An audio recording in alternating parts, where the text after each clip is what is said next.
All right, thank you for joining us this week for our third installment of a series on first-time home buyers virtual series. This week, we're going to touch on VA loans, USDA loans, FHA loans, and as usual, we're going to have our credit piece. My name is Shervin Joseph. I'm with Fitzgerald Financial, a division of Town Bank Mortgage. Along with me is presenting the credit piece and the best credit person in the industry, Sean Higgins, from Senior Vice President with United One Resources. And he will do everything that you need to know and you're concerned about your FICO score or your credit score for that matter. Sean has been in the industry for 30 years. For those of you that have seen the previous series, the previous two installments, we've gone through the particulars, but I'll just refresh. Sean has been in the industry for about 30 years. I've been in the industry about 36. We've both been doing these seminars with each other for about 15 years.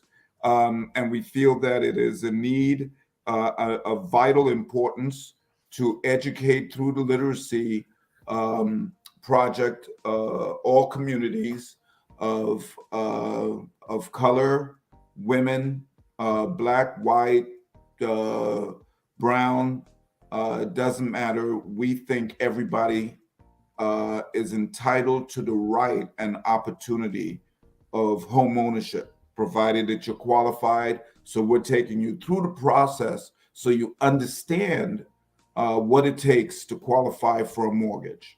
So without further ado, Sean Higgins. Thanks, Shervin. Good evening, everyone. Appreciate everybody taking the time to participate in our presentation tonight. My goal, as I always like to say, is to help someone out there that maybe needs some knowledge in the credit scoring and credit reporting process and help them become a homeowner. So I have a presentation, which we're going to put up on the screen, and get through some good information on credit scores. Couple of things right up front. There's my contact information. If anybody would like to reach out to me, I'd be glad to talk to you. One thing I always like to establish right up front is we're not a credit repair clinic. We're a credit reporting agency. Our company's been around since 1918. We work directly with lenders. So my point of entry in the transaction is generally working with a lender like Shervin and helping them improve the credit scores of their applicants. We have a really sharp tool, a simulator, which helps us understand where the score improvement is and what kind of money would be involved in it. So as I said, there's my information, and we're going to get right into it. So credit scoring. What is credit scoring? And it's a very, very important factor in the mortgage approval process. A credit score, by definition, measures the risk of default by the borrowers. So obviously, the higher the credit score, the less likely that person is going to default on their loan. Mortgage lending uses FICO score version 8, and that is a score that's appended to the 3 credit files that most consumers have with TransUnion, Experian, and Equifax. I'd like to tell everybody a credit score is calculated based on the information in the file at that time that the credit report is pulled. So it's almost like a snapshot or a picture. Your credit report is accessed by the lender. A credit score is appended, and that's when we go to work. Sometimes credit scores need to be improved. They can be improved. Other times people are perfectly fine. It's not a one-size-fits-all. One other thing that I'd like to also stress is credit fitness. It's a term you'll hear me use. Sometimes there's erroneous information in a credit report. There could be mixed files, junior, senior issues, those types of things. So we like to preach a little bit about credit fitness so people become aware of what's actually in their credit file and how it can be improved. Okay. So the FICO score ranges, as I said, it's FICO score version 8. It's very important to know. The score ranges from 300 on the low side to 850. Anything above a 700 is considered to be an exceptional score. In our practice, we help lenders improve credit scores in the mid to mid 500s is probably a great point of entry where we'll help people actually gain credit points if they are available with a plan. Sometimes it can be done instantaneously, whatever it may be. Once again, one size does not fit all. This is a little bit of a new slide this week for me. I found some really neat information on FICO's website. So FICO is an acronym for Fair Isaac. That's the corporation that actually owns the credit score models. The scores are made up of a couple different components. And as you'll see, the biggest factor is always going to be the payment history. The balances or utilization, or as FICO likes to say, amounts owed, is the next biggest factor. The length of the credit history is the next important factor. New credit and credit mix have a lot to do with it. So there's right from FICO's website, the factors of what actually impacts the credit score. By and large, if you're making consistent payments and you're keeping your utilization or your amounts owed on your revolving debts below 20%, your credit score is going to be in pretty good shape. Okay.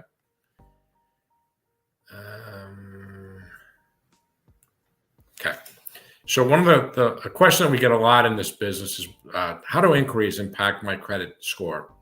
The short answer is not very much. Okay. So you have to understand what actually is an inquiry. An inquiry is when you actually give someone else permission to access your credit file. So there's two types of inquiries.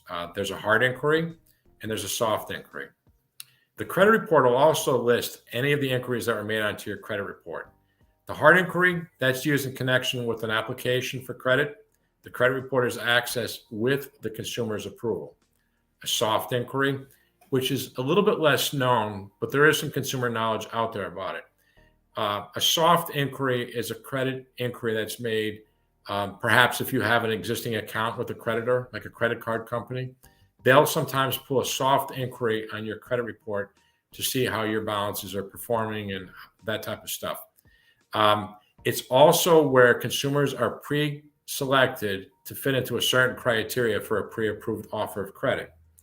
The best example of a pre-approved offer of credit that I can give you is when you come home at night, you go to your mailbox and there's a pre-approved letter from a credit card company.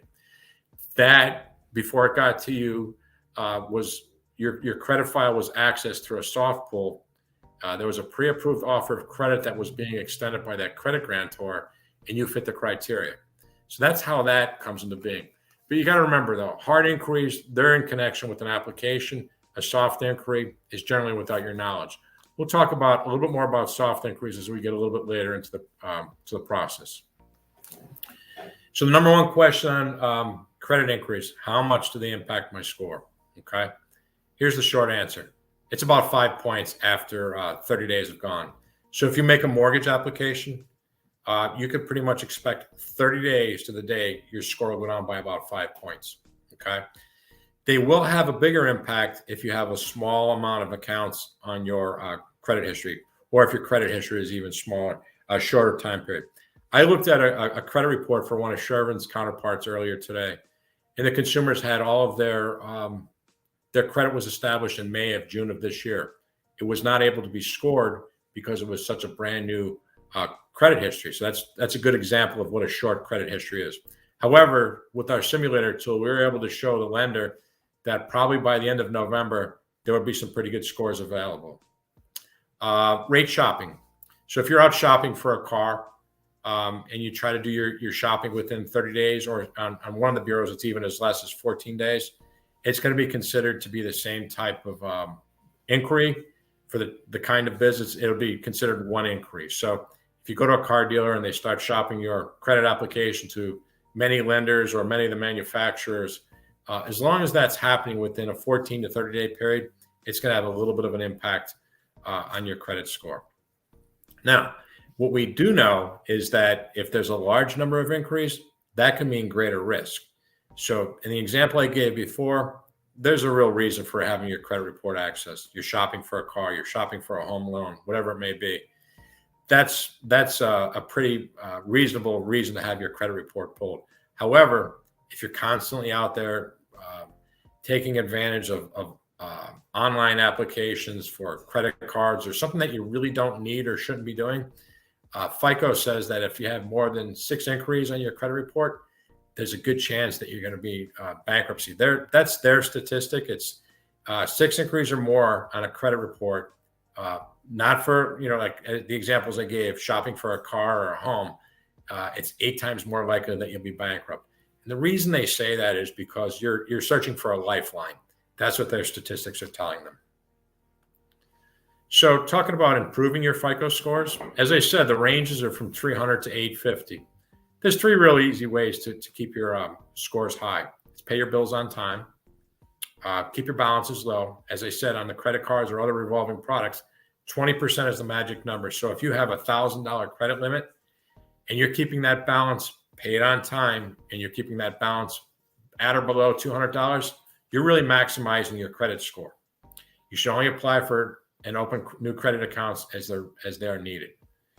Good credit management practices can help raise your FICO score are to, if you've got a little bit of a bump, you can come back from it. And we do establish plans with our with our lenders. And you can, it's not like it's a permanent thing that your FICO score is going to be always low. So you want to reestablish your credit history. The credit fitness that I spoke about a little bit earlier. Everybody in the United States is able to access their credit reports for free. Okay, you could do it weekly through 2023. The website is annualcreditreport.com. It's a great place to go to find out what's actually going on with your credit report. It's free. There will be some challenge questions along the way as to what address you lived at in a certain time, or what bank did you have a loan with. Those types of things are really just to make sure that the integrity of the person requesting the credit report is in fact them. So obviously, if you want to improve your credit score, there's obviously the converse is that there's going to be things that are going to impact your credit score to lower it. So any couple reasons which really have the biggest impact on lowering your score. It's any current past due. So if you have a revolving account and you're late on it, I've seen that hit as much as 100 points against the FICO score. That could be a significant drag on your score. Derogatory trade lines, as I just discussed, high balances on unsecured debt, revolving debt, credit cards, however you want to describe it. If you're out near the max, you're really having a significant negative impact on your score. Any public record information that's out there, public record information is very, very tight on what gets reported on your credit report. It has to match a couple of different ways. So we see less public record information entering it, but it's a negative impact when you have something out there, such as a bankruptcy or any type of pretty much bankruptcies or federal or state tax liens are, for the most part, what makes it on a credit report anymore. And quite honestly, if you have a lack of open active credit, it's going to have a little bit of a drag on your credit score as well. But enough about that. Let's talk about how we can improve credit scores. So if you have, the example I like to use is if you have a store card. We see this all the time. Someone may have like a JCPenney's, a TJ Maxx. I've seen it with Macy's. If you have one of those types of cards, you were late and it was an honest mistake, they're very sympathetic. They will give you a one-time courtesy removal of that late. But it's got to be an anomaly. It can't be that you were late the last 6 months and you're asking for 1 month reproval. It just doesn't work that way. So the store cards specifically are willing to give that one-time courtesy removal. If you happen to have a collection account on your credit report, think about this. A collection account really does not belong on your credit report, but I do know that the collection agencies, they use it as a means to collect their money, obviously. But when you're negotiating with them to try to get that removed and offering a payment, that's your best time because they're salespeople too. So the time to actually ask for the removal is the time you're willing to pay. As I said before, get those balances below 20% on the credit limit. They'll have a very, very significant impact, positive impact on the credit score. We see a lot of student loan payments that are marked late, and the consumers will come to us through the loan officers and say, hey, this is in deferment. And usually 9 out of 10 times, the reason that that's being reported late is because the paperwork issues were with the servicer. So we advise people to contact that servicer, supply proof of student status, and request the removal of the late. And finally, we also like to advise people, if you have an installment loan, say a car loan with a 48-month term or something like that, paying off that installment loan in advance has very, very little impact on the credit score. you should probably save those funds for other more pressing items that will improve your credit score. So I see we have a question from David.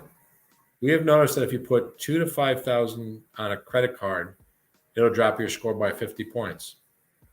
Then we're going to have to talk a little bit more about that.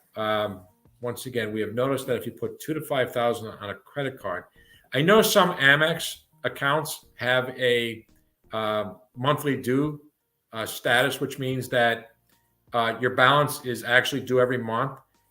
And the bad part about that is it'll have a credit limit of $2,000 to $5,000, whatever the example you give. Let's just stick with 5,000. So a $5,000 balance on a $5,000 limit will have a negative impact on your credit score. So we're using Amex as an example because that's how the question was pointed to me. And I think it has a lot to do with the type of account. You may want to reconsider the type of account that you have with Amex and ask them if you can have an account that could be paid off over time as opposed to the monthly due. That's what we've seen cause those score drops that your question is asking. So let's talk about Credit Karma and let's talk about Credit Fitness. So Credit Karma is, they have over 100 million active users right now. Okay. Credit Karma is a great credit fitness tool. However, as you've heard me say in the past, Credit Karma is not the score. They do not use the score that we use in mortgage. As I said, we use FICO score version 8 in mortgage lending. Credit Karma uses a score called the Vantage score, which is the word advantage without the AD in front of it, Vantage. So it's not used in the mortgage industry, whereas FICO is. They do have the same score ranges. FICO will score on all 3 repositories, which is another word for the credit bureaus. Credit Karma will only score on Equifax and TransUnion. That's all they're signed up with. There are your score factors for FICO, and Credit Karma's Vantage score is a little bit less scientific. They don't really disclose any percentages or any of their algorithms. They use words like highly influential, moderately influential, and less influential. So there are differences. The most important thing to know about the difference between these 2 scores is there's going to be a 30-point difference. We talk to loan officers all the time. And when they have an applicant come in and say, my Credit Karma score is a 780 and you're showing a 750, why? Well, there's your reason why. They're 2 different scores done by 2 totally different companies. In the case of Credit Karma, it's only seeing activity on 2 credit bureaus, whereas FICO is showing all 3. And FICO is very, very specific in how they do the calculation. Sometimes rent and utility bills are part of the mortgage process. And quite honestly, FICO does not consider that in their score model. However, Credit Karma does. There's differences. The thing to remember, it's a great fitness tool. However, it's about a 30-point difference. Experian Boost, that's out in the mainstream right now as well. Experian Boost does not improve your credit score for mortgages. The reporting is to Experian only. Experian Boost is in the general public. It's on TV quite a bit as far as advertising. And what it's best for is helping people with a very thin credit file, which means little or no credit report. It helps them build. It helps them go out and maybe get a cell phone or a utility connection, but it's not going to improve the credit score for the mortgage. It's a little bit misleading as far as that goes. Rental information. Fannie Mae came out about a little bit over a year ago and said that they'll consider rental information in the mortgage lending process, which means basically they're going to build it into their black box for their decision. It's not going to be anything that's going to have an impact on the credit score, however. Rental information is very, very important in the mortgage process, what Shervin has said and will continue to say, but it's not part of the credit score. Once again, this made its way into the mainstream and created some confusion, but by and large, everybody understands its purpose and understands it does not have an impact on the credit score. Medical collections, that's something very, very important right now. As I said before, medical collections are really put on credit reports as a means to extract payment. What we have seen is a lot of paid medical collections prior to that July 1st date. Zero balance medical collections were still on the credit report. And that was causing people anywhere between 30 and 100 points to their credit score. So now they're off. It's great that they're off. It's a great means to help someone improve their credit score who was probably being, unfortunately, impacted in their credit score. This past July, they also changed the waiting period to start reporting collections on the credit report. It moved from 6 months to a year. And starting in the beginning of next year, if a medical collection is balance is below $500, it's not going to make its way on the credit report. It's going to have a very, very significant impact on scores. As I said, 30 to 100 points, which is very, very meaningful for people in the competitive market that we're in for home ownership.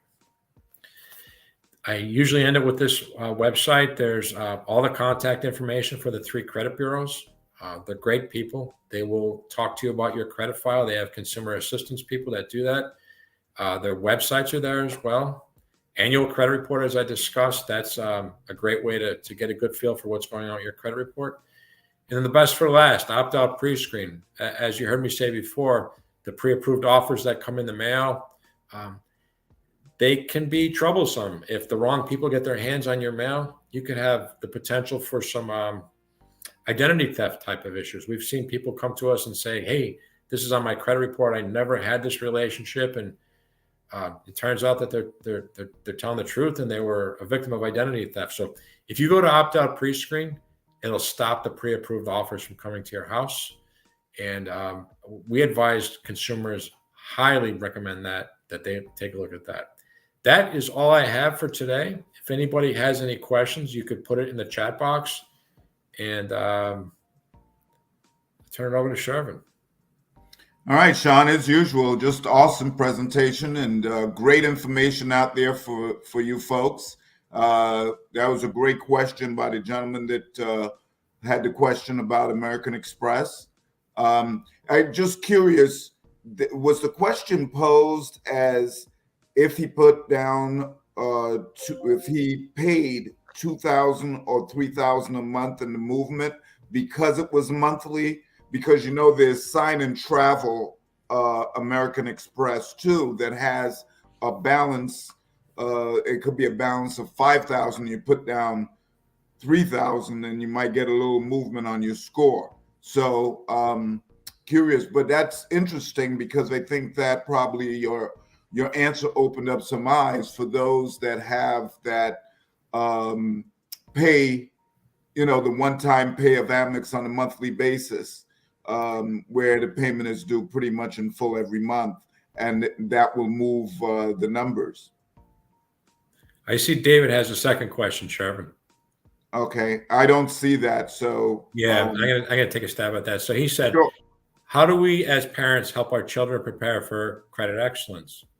As a parent, I would say teach them good lessons on paying debts on time and not getting into things that you shouldn't, that type of stuff. But we do see an opportunity for younger children to go on parents' accounts as an authorized user. I did that with my 4 children. And essentially what you do is you give them the benefit of a revolving account that you may have. They'll get the credit history, provided it's good, on their credit report. And an authorized user account is one of the greatest tools that are out there. As an authorized user, you get the benefit of the credit history and you're not responsible for the debt. So that's a tool to look at. We could always have a sidebar on that as well. Yeah, I think that, well, that's a great answer too. I think that you hit it right on the head. The authorized user mechanism is something that we used when we raised our kids as well. And they're adults and they have excellent credit. But I think it starts with not only the authorized user and helping them manage it, but you, as Sean said, you have to assist them in understanding what is worthy of buying and good credit management. In other words, it's not constantly abusing the card and managing it on a monthly basis and understanding when payments are due and how to eliminate the debt so it doesn't get out of control. Because we all know from high school to college students, if you're not assisting them and showing them a great blueprint for how to manage something, it could get out of hand. So it's very critical that you show them the blueprint and, trust but verify type situation and how to manage that. But that's what I would do. I think too many instances we see folks give kids a card and they take it and run with it. And they're not looking until surprised that statement comes in the mail or they hear that the account is gone south. So very important that you pay attention if you want to use that route as an example. The series is what Sean just presented and what we've been doing here for the last 2 weeks, and this is our third installment, is important for many reasons. If people of color is to close the wealth gap and the home ownership gap, which is currently at 75% for white Americans and 44% for Black Americans, according to the U.S. Census Bureau, it is imperative that we receive an accurate education on the value of home ownership and understand the process of how to become a homeowner. So we hope that that's what we've been doing with Sean's education and credit and what I've been presenting to you on the home ownership products. Last week we covered grant programs. This week we're going to cover government programs, FHA loans, VA loans, and USDA loans. So if I could get started here, and if that would be great. So I'm going to start this week, and we're just going to cover the types of mortgages that's available to you. Now, the most lenient and the most flexible of mortgages is the FHA loan. It is a government loan. Down payment requirement is 3.5% down. You could use gift money for a down payment. And what does it mean, gift money? Well, you could get a gift and it has to be documented. There's a gift letter that we would pass on to you to be completed by yourself and the donor. And the donor could only be mother, father, sister, brother, okay? Not a friend or anything like that. It has to be a relative. And again, mother, father, sister, brother, it has to be documented. We will ask, just like any lender, will ask for support documentation, a bank statement of the donor, and showing that the funds were transferred from one account to the other. You cannot use cash.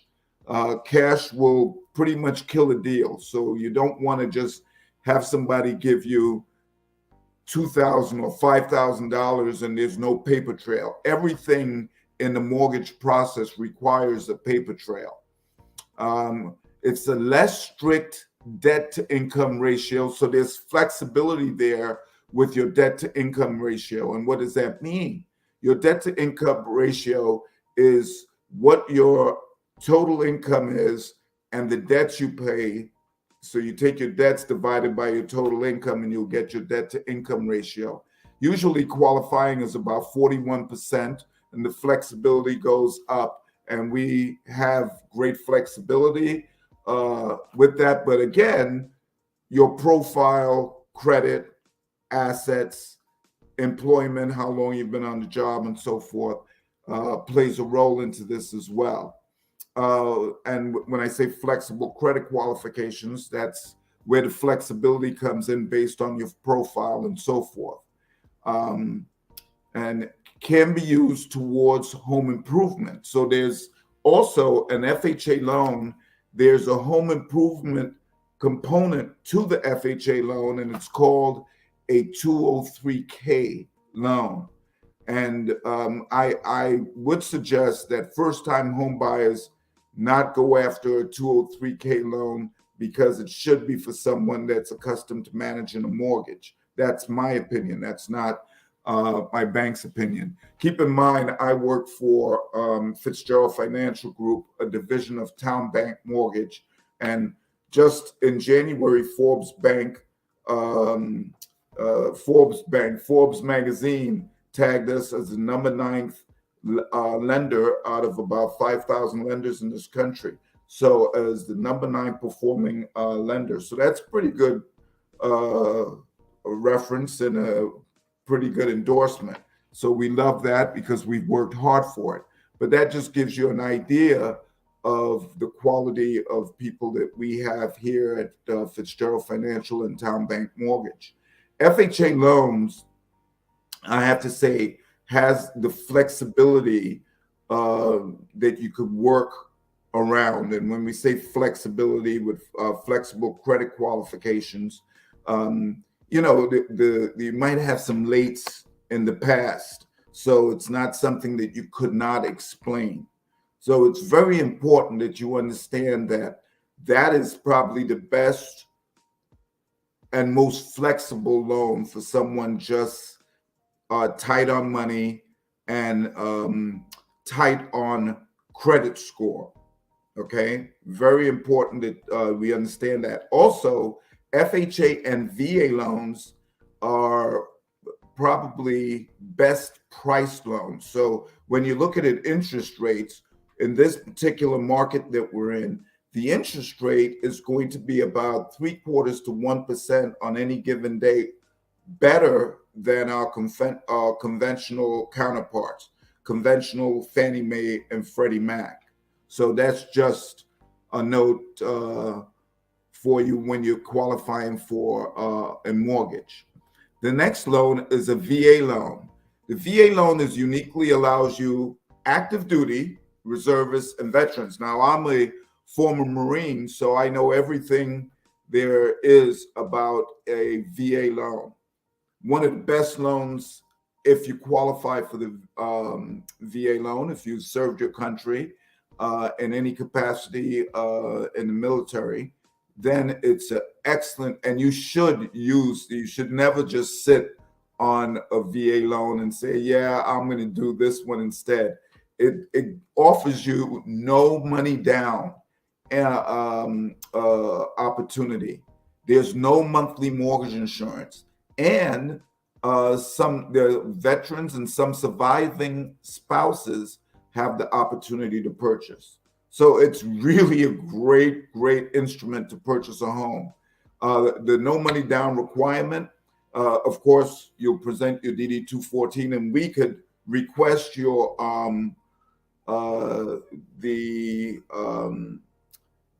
certificate of eligibility that says that you're eligible. So we could get that once we have your DD-214 and we could enter the information for you. There's flexible credit requirements similar to FHA, so it gives you a little bit more flexibility than a conventional Fannie Mae or Freddie Mac loan will give you. There are no prepayment penalties on our loans, particularly on a government loan and a VA loan, there's none. There's a lifetime benefit that can be reused. In other words, if you sell your VA loan down the road, 5 years in, and you decide you want a bigger house, you sell that house and you want to buy another house with your VA and eligibility, you can do so. And so it's a great opportunity. Here's a really good piece of advice. With conventional, the seller could only pay up to 3% with 5% down, and with 10% down or more, they could pay up to 6% seller contribution. With VA, you could pay 4%, but you could pretty much have the contract read that the seller agrees to pay all prepaids and closing costs, and the buyer, no money down, seller paying all prepaid and closing costs, could actually walk into settlement, sign their docs, and not have to come out of pocket with any monies. It's a pretty incredible instrument. Hey, Shervin, we actually have 5 questions. Oh, okay. Well, you're on such a roll. I'll facilitate for you. You ready? Yes, please. Thank you, sir. First one is, what is a revolving account? I'm sorry? What is a revolving account? A revolving account is anything with regards to a credit card or a credit line that's revolving, adjustable, flexibility. Is that what we're talking about in a revolving account? Yes, sir. You got Yeah. it. So I think that's those are the revolving accounts. Revolving accounts, going back to credit, those are the ones that Sean had noted that you could pay down to increase your score. Installment debt does not generate an increase in your score. Next question is, how do you switch from a monthly card balance due to a longer term balance type card? Well, I'm not sure on how you would do that. That's something you will have to discuss with your creditor on how you would do that, because particularly I think we were talking about American Express. And if you're looking at that situation, you need to contact them and ask them because they control the guidelines there. We're Well done. mortgage. Yeah. Well done. Next question is, what do African Americans need to do to close the wealth gap? Well, at first, it starts with home ownership. The quickest way to close the wealth gap is to start by buying homes. The quickest way to wealth, as we all know, is purchasing homes. So getting pre-qualified or setting yourself up with programs like what Sean just presented with credit and putting you in a position to buy, and what we're talking about here with different types of loans, and understanding pre-approval sets you up to see how much money you need, what you need to improve on with your credit score, what you qualify for as far as a monthly payment. All of that sets you up so you can go ahead and purchase a home. But purchasing a home is the number one access to creating wealth. That's how you start. Absolutely. Couldn't agree with you more. Next question. Can you only use an FHA loan on your first home purchase? No, you could use a conventional loan. You could use an FHA. And the great thing is that that option is up to you. A conventional loan obviously is 5% down, and you have to have excellent credit. There are opportunities for 3% down. However, as I said before, with FHA, the rate is going to be, in this market particularly, FHA rates are going to be better than conventional rates. Now, it's all predicated too on what kind of contract the seller's willing to take.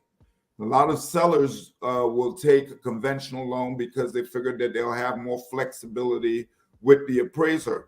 I don't happen to hold that opinion, because I think that the appraisers are going to find if there's something that's undesirable about the property, they're going to put it in writing. So the decision is up to you on whether you want to go FHA or conventional, but you do have an option.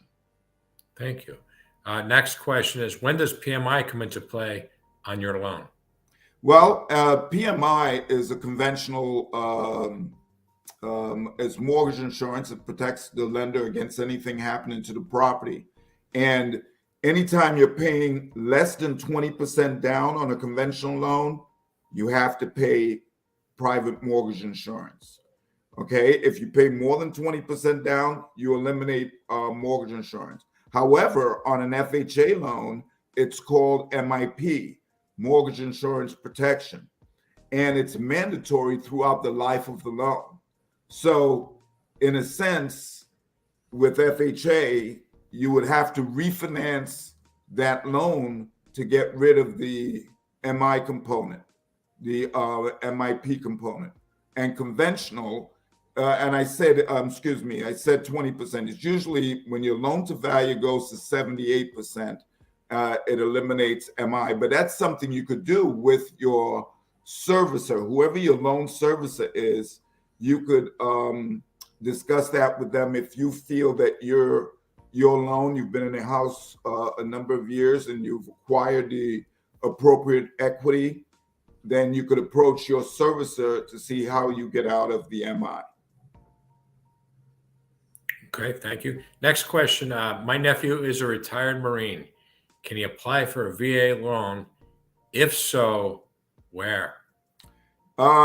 He could give me a call. Shameless plug, but or any lender that is VA. Now we're connected with VA. It's called VA Automatic. Not all lenders are direct endorsers with VA.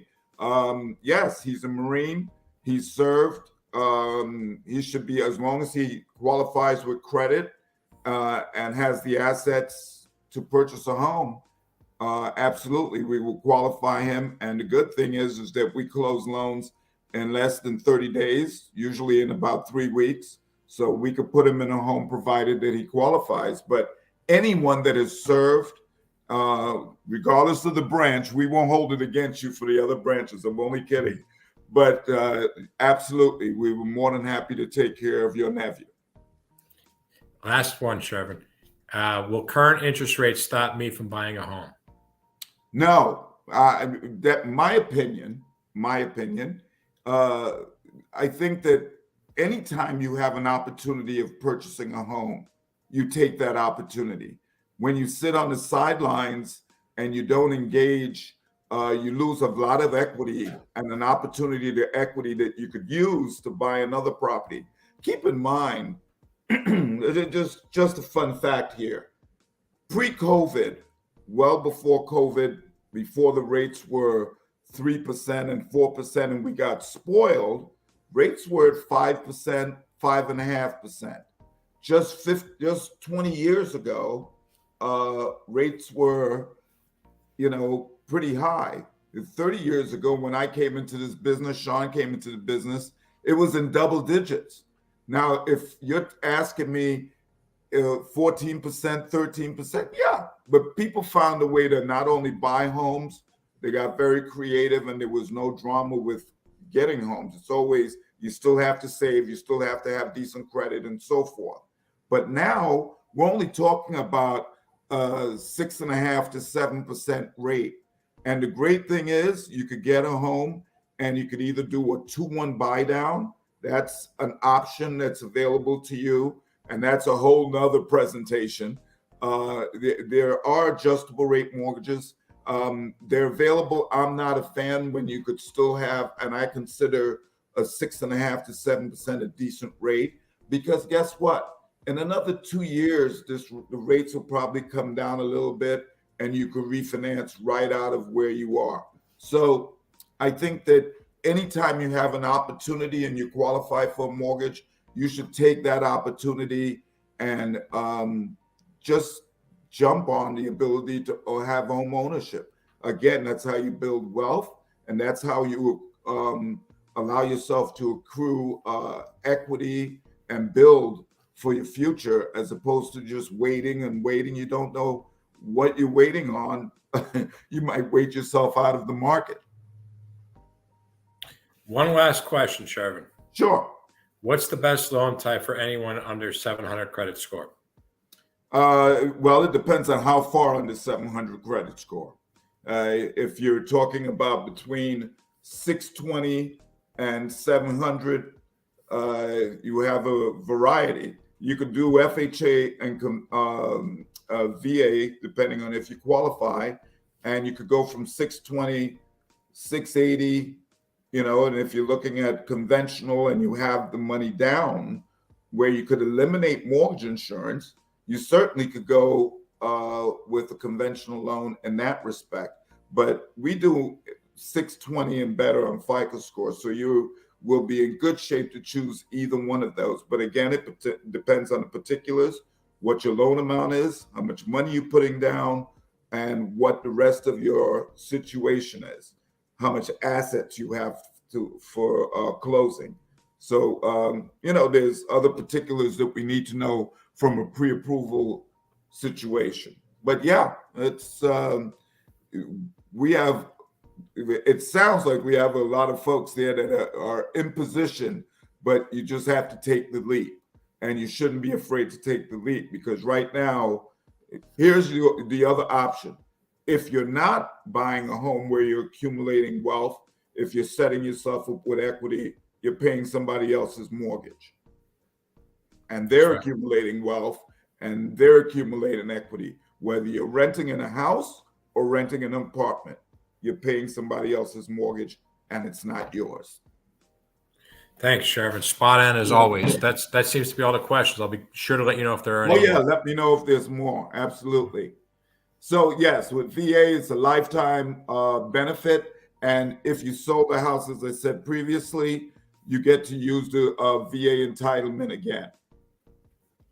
So there's only two true 100% loan programs, regardless of what anybody wants to, sell you, a bill of goods that they could give you 100%. You're not paying any extra for it. It's a VA loan and a USDA loan. And a USDA loan is one of the great instruments in buying a home, depending on where you want to live. The USDA guaranteed rural housing. It helps borrowers achieve the American dream with zero down payment and minimal investment. It's a 101% financing for qualified moderate income families looking to purchase single family homes. It's ideal for borrowers with little or no cash. No down payment required. Loan limits are based on areas eligibility, low upfront fee, and low monthly mortgage insurance to be reduced based on principal. So the flexibility on the debt to income ratio is similar to FHA's, reasonable credit requirements. Now, let me just add the caveat here that a USDA loan is considered a rural home. Now, if you're around the beltway of Maryland, DC, and Virginia, and for instance, you're in Maryland and you're looking at Brandywine, Waldorf, I'm just giving you areas that might have USDA capability. Malton and Upper Marlboro, Dunkirk, places in Virginia and Woodbridge, Manassas, etc. Is critical that people understand that you have to have the house has to be approved, not necessarily the subdivision or the county or the city. So you have to go onto the USDA website to see if the property is eligible. Certainly, once you get a realtor, and the realtor, if you called me with the property address, and I would only look it up after I know you're pre-qualified, because it doesn't make sense looking at a property if you're not pre-qualified. You have to know what you're capable of purchasing. So once we look up the property would either tell us eligible, not eligible. Eligible means that the property is eligible to be purchased as a USDA no money down loan. Non-eligible means you could purchase the property, but you'll have to purchase it as a FHA or conventional. So you have those opportunities there. And USDA, I got to tell you, is one of the best kept secrets. And I'm not sure how it is, because I do a bunch of USDAs, but anytime you talk to folks about USDA, they seem totally surprised. And keep in mind that you might drive a little further to work and so forth, but if you have great credit and you're trying to save money and you don't mind living a little further out from where you work, and it might be an extra 10 minutes or 15 minutes, but it makes sense. You could you get more bang for your buck sometimes when you go out in the suburbs or in the rural area. And if you get a house that's USDA component, then that's just a great opportunity. Sheriff, we have a question. Sure. How much house can you get with a USDA loan? Well, anytime it's how much house question depends on what you're qualified for and if you're qualified. I don't have it in front of me. However, I do know that USDA is blocked at income requirements for husband and wife combined and for one person combined. So we would have to have that information available once we get, we start speaking with you and assess where you are and let you know what the plateau is for income. And as far as sales price, I do know you could get up into the fours, and I believe you could go as high as five. But again, we would have to see where you're located and what the county allows for, and so forth. So yes, and I'm sure that you'll be able to buy a house that you didn't think you were able to buy and a no money down. In other words, these aren't 300,000 and below. You could buy any house up to about 400,000 or 500,000. But again, we would have to check your requirements and make sure that you're qualified and so forth. Thank you, Shervin. Sure. So with that said, on USDA, that's about all I have for those options and those types of loans. However, in every segment, I always leave you with this: the home buying don'ts. These are don'ts. I always like to say we go through this, all loan officers, processors, compliance folks. We tell folks, please do not do this, because we've seen it over and over and over, and we want you to own a home. We don't want you to lose the opportunity not to own a home. So these are the home buying don'ts. Number one, do not change jobs, become self-employed, or quit your job. In other words, I know recently someone contacted me and they wanted to buy 800,000, and they said their wife was a doctor but just went self-employed 2 months ago. Can't do it. We need 2 years tax returns for that. So don't change jobs. She was salaried, would have qualified easily. So number one, do not change jobs, become self-employed, or quit your job. Number two, do not buy a car, truck, or van while you're in the process. That changes dramatically your qualifications. You might still qualify, but a note for about $500, $600, $700, $800, you know that changes your debt to income ratio.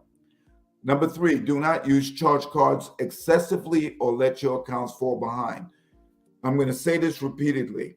Do not assume that once we pull a credit, your credit is not going to be looked at again before closing.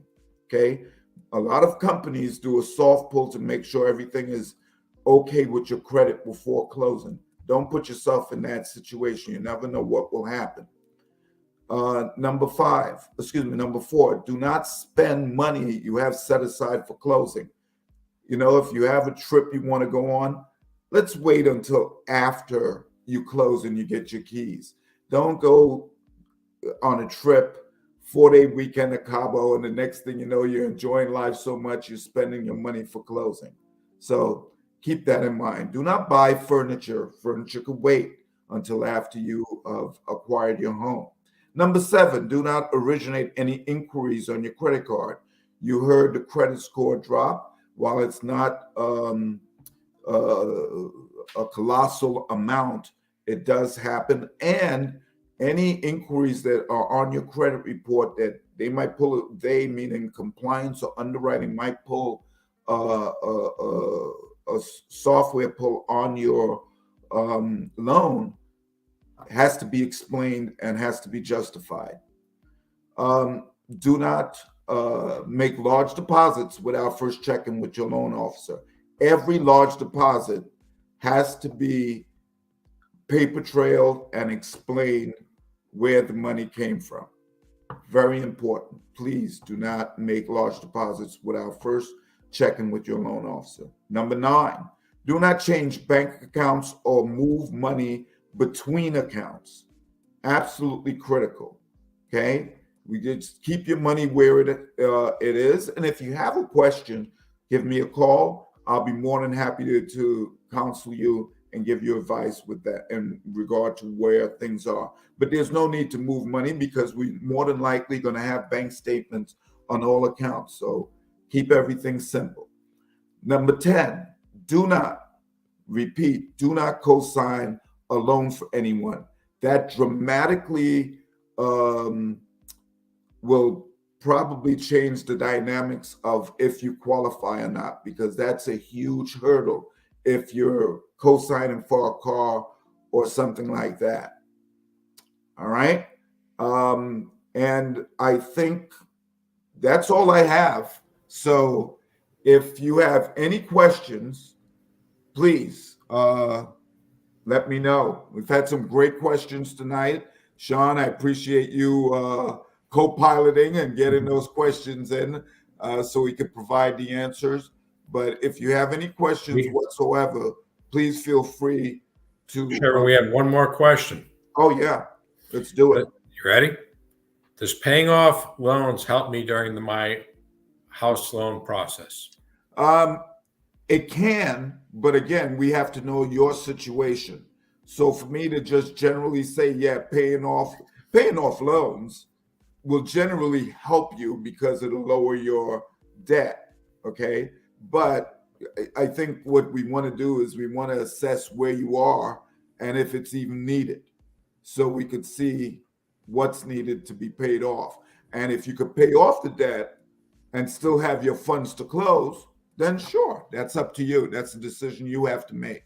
But yes, it won't hurt you. In other words, it would only help. But make sure that you have your money for down payment and closing costs as well, and that you're not using those funds to pay off debt and then you have no money to close on the mortgage. Thank you.